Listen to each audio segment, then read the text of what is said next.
hoş geldiniz. Bugün önümüzde Eşref Rüya'nın 29. bölümünden böyle kesitler var. Ve hepsi tek bir inanılmaz yoğun günü anlatıyor. Bizim de görevimiz bu parçaları birleştirip ana karakter Eşref'in dünyasında o 24 saatte ne oldu, nasıl bir anda hem zirveye çıktı hem de hedefe kondu, bunu senin için biraz deşmek. Kesinlikle, yani bir güne sığdırılmış tam bir destan gibi adeta. Elimizdeki malzeme bize bir liderin doğuşunu, karşısına çıkan o neredeyse mitolojik düşmanı ve tabii geçmişin bugünün nasıl bir hayalet gibi kovaladığını gösteriyor. Bu sadece bir aksiyon hikayesi değil o zaman. Hiç değil. Sadakat, aidiyet ve baba olmanın ne demek olduğu üzerine çok daha derin bir anlatı bu. O zaman hemen dalalım. Hikaye doğrudan bir güç devriyle başlıyor. Bir taç giyme töreni diyebiliriz belki. Ama bildiğimiz türden bir tören değil. Hiç değil, ağalar ve beyler dedikleri bir grup dev bir masanın etrafında toplanmış. Ortamda hem bir saygı var hem de ciddi bir gerilim. Ve o masanın adı çok önemli. Oraya yetimler sofrası diyorlar. Bu çok kilit bir tanım bence. Evet, neden bu kadar önemli? Çünkü bu kan bağıyla değil, ortak bir kaderle, belki de ortak acılarla bir araya gelmiş bir aile olduklarını en başından söylüyor bize. Toplantının amacı da çok net. Hak eden hak ettiği makama oturacak. Yani bir meşruiyet vurgusu var. Aynen öyle. Biz bu işi kafamıza göre yapmıyoruz, bir adabı var diyorlar aslında. Ve Eşref'e bir mühür veriliyor. Artık o yetimlerin yeni babası. O ünvanın ağırlığını o an hissedebiliyorsun. İşte o mühür bütün o soyut sorumluluğun ete kemiğe bürünmüş hali. Yetimlerin tüm sözü bu mühürle mühürlenir deniyor. Bu ne demek? Artık Eşref'in kişisel kararları bütün bir topluluğun kaderini belirleyecek demek. Onun sözü kanun. Ve o biat töreniyle de herkes bu yeni düzeni sorgusuz kabul ettiğini ilan ediyor. Ama o, liderlik koltuğuna daha yeni oturmuşken, hatta belki koltuk daha ısınmamışken ilk büyük sınav kapıyı çalıyor. Çalmıyor, resmen kırarak giriyor içeri. Aynen öyle. İhtiyar diye birinden bahsediliyor. Kimdir, nedir, yüzünü gören yok. Bu gizemli güç bir elçi yolluyor. Ve teklif de inanılmaz cüretkar. Düşünsene, yeni lider olmuşsun ve biri gelip sana diyor ki, benim mallarıma dokunma, güvenliğini sağla, sana yılda 1 milyar dolar vereyim. Bu aslında bir satın alma denemesi. Eşref'in gücünü ve otoritesini parayla tartıyorlar. Tam olarak bu. Elçinin o kibirli tavrıyla ihtiyar hiç kimseye benzemez demesi de aslında bir tekliften çok ya kabul edersin ya da sonuçlarına katlanırsın demek. İşte burası işin gerçekten ilginçleştiği yer. Eşref'in tepkisi. Onun bütün karakterini özetliyor. Tek bir cümle. Tek bir cümleyle hem parayı hem tehdide elinin tersiyle itiyor. O da beni tanımıyor. Bu kadar. Orada resti çekiyor. Bu dünyanın kuralı bu. Satın alınabilen güç gerçek güç değildir. Eşref bunu ilk saniyeden kanıtlıyor. Ama sadece hayır demekle kalmıyor değil mi? Çok daha fazlasını yapıyor.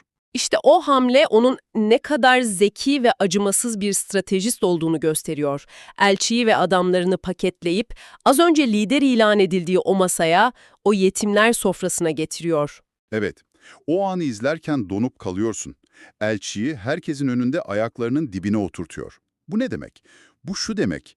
Hem o gizemli ihtiyara, senin milyar dolarların, senin gücün benim soframda ancak diz çöker mesajını yolluyor, hem de kendi adamlarına bir güvence veriyor. Kesinlikle.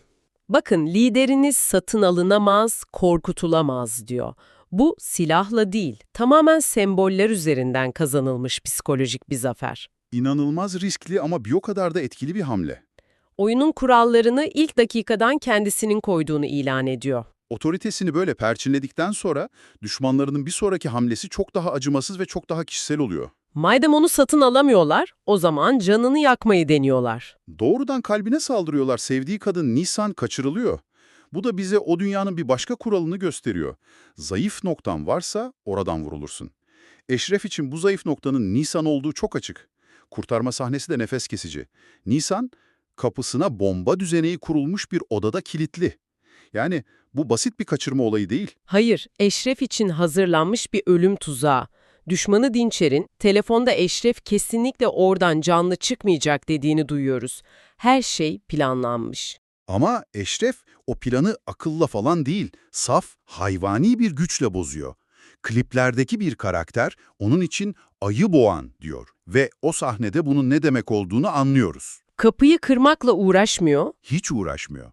Duvara omuz atarak, resmen duvarı yıkarak içeri giriyor. Sevdikleri söz konusu olduğunda onun için fiziksel engellerin hiçbir anlamı yok. Ve o kargaşanın ortasında o dünyanın yazılı olmayan kuralları bir kez daha yüzeye çıkıyor. Eşref bu işi yapan yeğeninin amcasıyla yüzleştiğinde ona ahlaki bir ders veriyor. Var mı lan bizim alemde kadına silah doğrultmak diyor. Bu çok ilginç bir an. Evet, ne kadar karanlık ve kanlı bir dünya olursa olsun kendilerine ait bir onur kodları, aşılmaması gereken kırmızı çizgileri var. Kadınlar ve çocuklar bu kodun en temel direkleri gibi. Kurtarma bittikten ve adrenalin çekildikten sonra ise o ayı boğan adam gidiyor, yerine bambaşka biri geliyor. Kesinlikle Nisan yaralı ve Eşref bir an bile yanından ayrılmadan onunla ilgileniyor. O sahneler karakterin sert kabuğunun altını görmemizi sağlıyor. Ve o anlarda dökülen kelimeler Eşref'in motivasyonunu anlamamız için bir anahtar gibi. Nisan'a diyor ki, sen benim için bu hayattaki en güzel şey değilsin, tek güzel şeysin. Bu basit ama çok güçlü bir cümle. Yani Nisan onun için bir seçenek değil, hayatındaki tek aydınlık nokta. Ama beni asıl vuran kısım kendi çocukluğunu anlattığı an oldu. Dizini yaralayan Nisan'ın yarasını temizlerken kendi geçmişine atılıyor. Ve acı bir tebessümle, Biz düştüğünüz zaman öpmeyi bırak, bir de üstüne tekme yerdik diyor. Bu tek cümle Eşref'in o yıkılmaz görünen duvarlarının hangi acılarla, ne kadar sevgisizlikle örüldüğünü gösteriyor. bu da onun verdiği savaşı tamamen başka bir boyuta taşıyor. Bu sadece bir güç ve para savaşı değil, bu aynı zamanda kendi içindeki o yaralı çocuğu koruma ve ona hiç sahip olamadığı güvenli bir dünya sunma savaşı. Bu yüzden Nisan'a yönelik her tehdit, Aslında o çocuğa yönelik bir tehdit gibi ve bu yüzden tepkisi bu kadar ilkel ve şiddetli oluyor. tam da bu kişisel savaşın ortasındayken olayların seyrini tamamen değiştiren bir keşif yapılıyor. Nisan, düşmanları Dinçer'in evinde bir dosya buluyor ve ilk şoku yaşıyor. Dinçer'in gerçek adı Fırat Koral. Bu bile tek başına büyük bir bilgi. Evet ama bu buzdağının sadece görünen kısmı. Asıl bomba o dosyanın içinden çıkan bir çiftlik evi fotoğrafıyla patlıyor. Nisan o fotoğrafı gördüğü an dona kalıyor ve her şeyi değiştiren o cümleyi söylüyor. Ben de o çiftlikteydim. İşte o an bütün parçalar yerine oturuyor ya da aslında daha da dağılıyor. Aynen öyle. Bir anda anlıyoruz ki Eşref, sevdiği kadın Nisan ve can düşmanı Dinçer bu üç karakterinde ortak, gizemli ve muhtemelen çok travmatik bir geçmişi var. Klipteki karakterin dediği gibi asıl hikayeye geldik demek. Bugüne kadar izlediğimiz her şeyin, o liderlik savaşının, milyar dolarlık tekliflerin, kaçırmaların, her şeyin kökeni, o çiftlik evinde yaşananlar. Bu da önümüze çok temel bir soru koyuyor. O çiftlikte ne oldu? Bu üç insanı birbirine hem bu kadar sıkı bağlayan hem de onları ölümcül düşmanlar yapan sır ne? Hikaye bir anda bir mafya hesaplaşması olmaktan çıkıp çok daha kişisel bir intikam anlatısına dönüşüyor. Kökleri çocukluğa dayanan bir intikam. Bu kadar yoğun bir ana hikayenin arasında Eşref'in ekibinin kendi içindeki dinamiklere de bakma şansı buluyoruz. Özellikle Kenan ve Kadir karakterleri bu büyük anlatının insani tarafını gösteriyor. O çok dokunaklı ve önemli bir an. Kenan yıllarca bir gün babam çıkıp gelecek diye hayalini kurdum diyor. Bu konuşma Eşref'in o sofradaki yetimler için neden bu kadar önemli olduğunu somutlaştırıyor. Eşref onlar için sadece bir lider, bir patron değil. Değil, o hiç gerçekleşmemiş çocukluk hayallerinin, o baba özleminin bir yansıması. Bu yüzden ona olan sadakatleri bu kadar koşulsuz. Ama hikaye sadece acıdan ve dramdan ibaret değil. Hayat gibi. Yaralanan Kadir ve Kenan, Çiğdem adında bir kadının evine sığınıyorlar ve orada o ölüm kalım savaşının ortasında inanılmaz komik anlar yaşanıyor. Evet, Kadir, Çiğdem'in eski erkek arkadaşına ait bir eşofmanı görünce kıskançlık krizine giriyor. O sahne harika, değil mi? O kadar gerçek ki. İşte Kadir, az önce ölümden dönmüş, kurşun yarası olan sert bir adam ama bir anda bütün derdi eski sevgilinin eşofmanını giymek oluyor. Eski manitinin şeyini giyecek adam mıyım lan ben diye isyan etmesi. Bu en karanlık anlarda bile o insani, hatta çocuksu duyguların kıskançlığın, gururun nasıl su yüzüne çıkabildiğini gösteriyor. Bu mizah o ağır atmosferde hem bize bir nefes aldırıyor, Hem de o karakterlerin birer makine değil, kanlı canlı insanlar olduğunu hatırlatıyor. kesinlikle. Ve bütün bu olayların sonunda gün biterken son bir büyük yüzleşme yaşanıyor. Eşref ve ekibi bir depoda pusuya düşürülüyor. Bu sefer düşmanları her şeyi hesaplamış gibi. O kadar eminler ki zaferlerinden, üstlerine Eşref de kendini imha etti diye rapor veriyorlar.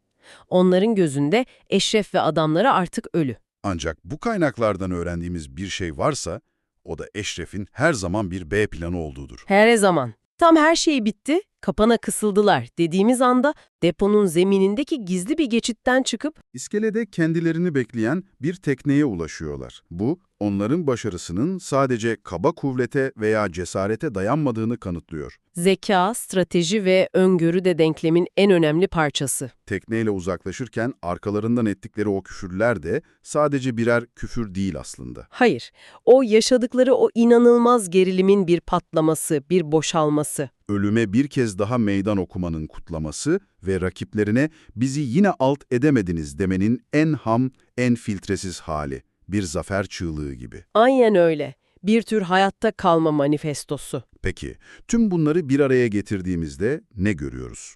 Elimizdeki bu parçalar bize Eşref'in lider olarak taç giydiği, milyar dolarlık bir ahlak testinden geçtiği, sevdiği kadını ölümün pençesinden aldığı ve düşmanlarını bir kez daha zekasıyla alt ettiği inanılmaz bir günü gösteriyor. Fakat bence bu incelemeden çıkarılacak en önemli sonuç, tüm bu aksiyonun arkasındaki motorun artık ne olduğunu bilmemiz.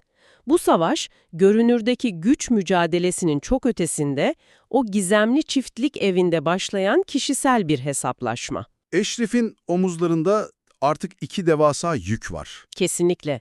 Biri geleceğe dönük, yani yetimlerin babası olma ve onlara yeni bir gelecek kurma sorumluluğu. Diğeri ise geçmişe dönük. Kendi geçmişinin hayaletleriyle ve o çiftlikte yaşananlarla yüzleşme zorunluluğu. Bu da bizi son bir düşünceye getiriyor. Sadece birkaç saat içinde Kenan karakterinin bir babanın hayalini kurduğunu, Eşref'in ise babasız ve sevgisiz düştüğünde tekme yiyen bir çocukluk geçirdiğini öğrendik. Ve şimdi kaderin bir cilvesiyle o yaralı çocuk başkalarının hayallerindeki baba figürüne dönüştü. Asıl soru şu, geçmişinin sırları ortaya çıktıkça bu badalık rolü onun için ne anlama gelecek? Kendi yaşadığı o acı dolu döngüyü kırıp bu yetimler için gerçekten de hayallerindeki o koruyucu baba olabilecek mi? Yoksa o çiftlik evinin karanlığı onu da kendi babası gibi, kendi yaratıcıları gibi mi şekillendirecek? Sanırım onun asıl savaşı şimdi başlıyor.